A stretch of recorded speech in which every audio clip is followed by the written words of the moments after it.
Oh, fuck. I got to tell you this story. I always look at houses. You know, I'm not going to sell my house. I love this fucking place as much as I bitch. That's why I bitch about it, because I love this fucking house.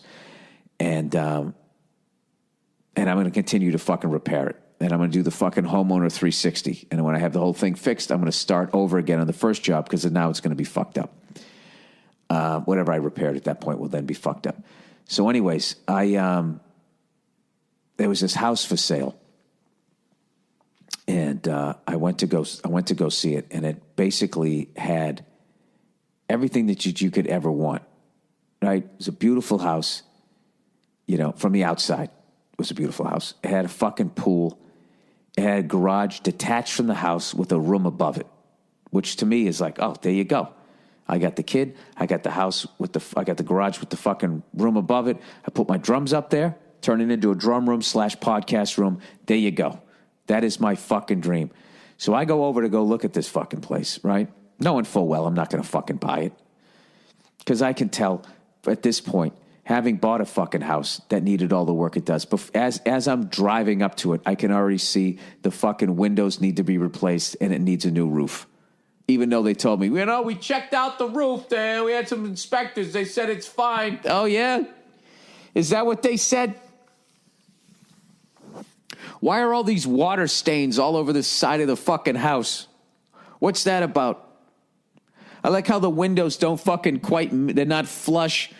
Look at that. Look at the rot around all of those fucking windows. This house, I can tell you right now, is already a borderline teardown. And I haven't even gotten into it yet. So I walk into this fucking house and holy shit.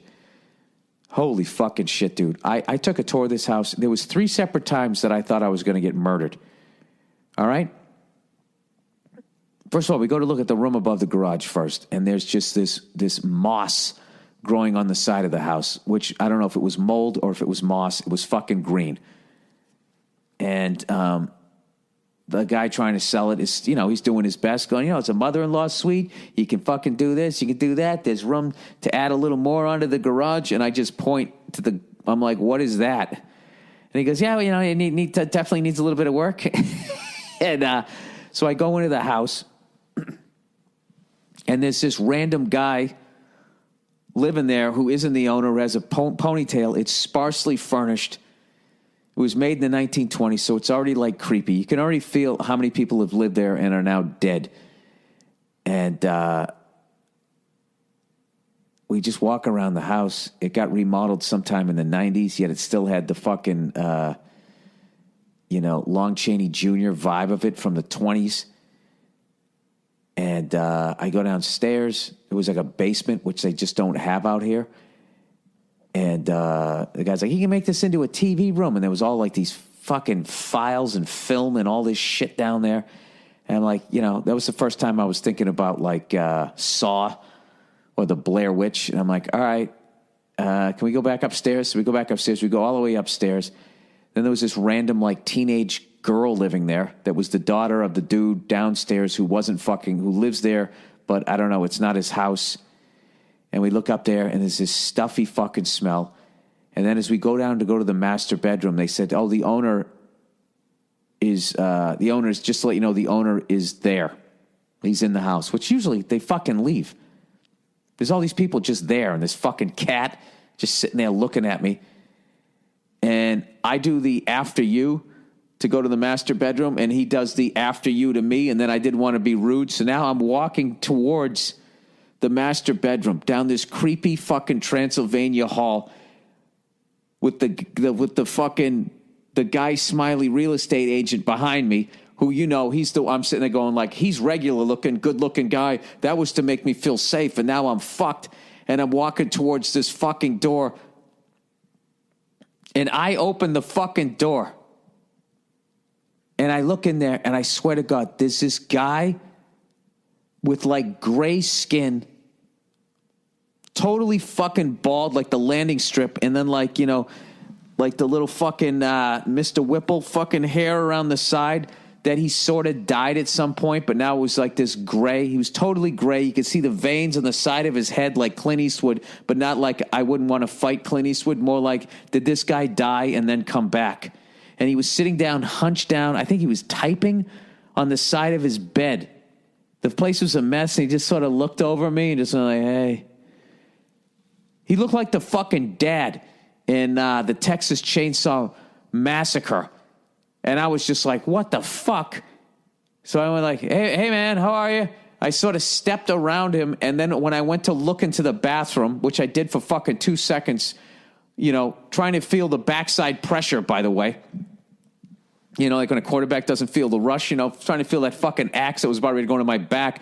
I look into the bathroom, and all along the bathtub, this guy had knee-high dress socks drying on the, and I was just like, ah! And I was just like, all right, man, I'll fucking see you later.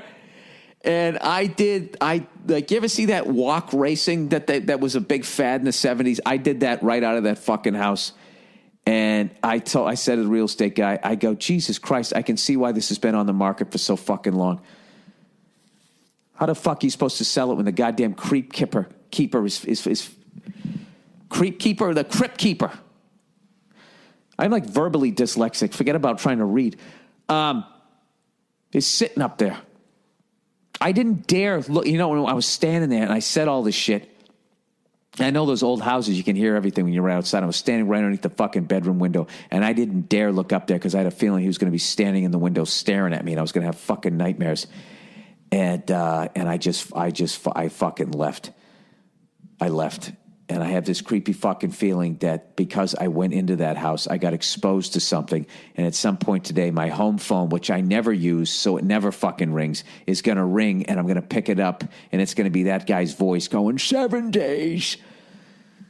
And then I got to somehow expose somebody I know to it so I don't fucking die. Having said that, it was a great house that had a lot of potential. Oh, my God.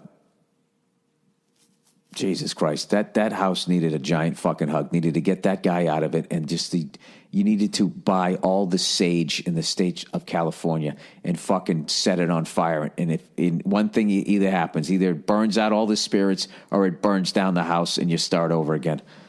Having said that, though, despite how fucking creepy it was, the fact that it had a room over a garage, that's the only way I would ever leave this house, is if I could find a fucking house. I don't know. I got to get out of this fucking state. I got to get out of this fucking city. It's so fucking stupid. Every fucking house, I don't care how nice it is, you can literally stick your hand out the window, and before your hand completely extends, you can touch your neighbor's house. It's unbelievable. It's like, where the fuck do you have to go? There's just too many fucking people.